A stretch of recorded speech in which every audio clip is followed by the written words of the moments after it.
Good evening, Dr. Holt and classmates. My name is Courtney Echols. The class number is POS 501-0500, U.S. and Arizona Constitution for Teacher Candidates at the Grand Canyon University. Today's date is April the 16th, 2026, and today I will be presenting my initiative and referendums for the state of Arizona. Let's begin. So, what is the definition of an initiative and a referendum?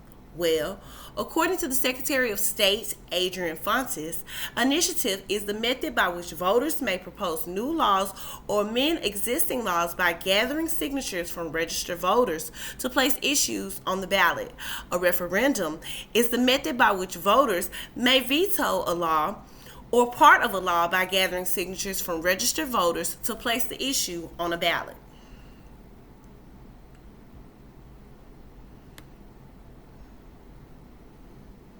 How are they initially created? Well, it's when, let me go back. Initiatives are created when voters propose new laws for the Constitution to amend through the Arizona Secretary of State office. Supporters pushing the initiatives must have signatures with the office 4 months prior to the next election. If there's enough signatures, that concern will be cast on the next ballot. Signatures must be at 15% for the concern to be placed on the ballot and 10% to be proposed for the amendment. The yes vote puts the new law into place. The no law puts the old law back into place.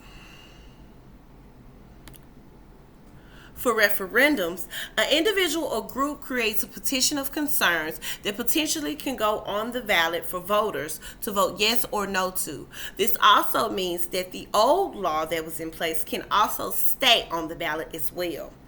There must be a minimum of 5% signatures required on the petition to continue based on the last election. The deadline for the signatures is no later than 90 days to be accepted by the State Secretary of Arizona. So let's compare and contrast. What's the same? What's different? They both require the citizens to vote. They both need signatures. Citizens are treated like stakeholders to discuss issues that could potentially affect them in a new way and discourage them in the old way based off of the old laws. Signatures also require deadlines.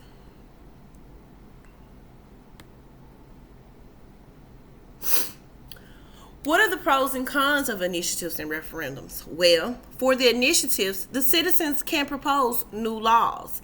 They address issues that maybe legislators and stakeholders overlooked.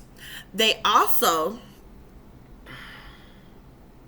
have cons, They could be costly, and if not executed correctly, could not be potentially on the ballot.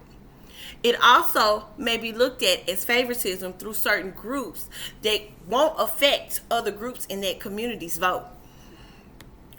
Referendums. Referendums allow voters to approve or reject the new laws and keep the old laws. They also encourage new interest groups.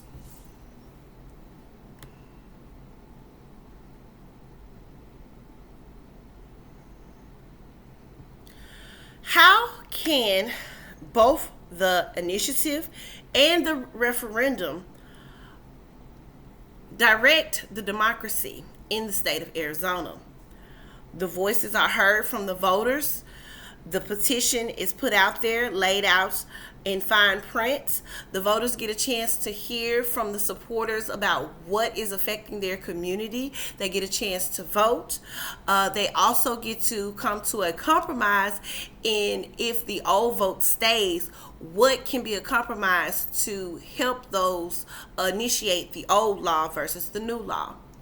Thank you for your time. Have a good evening.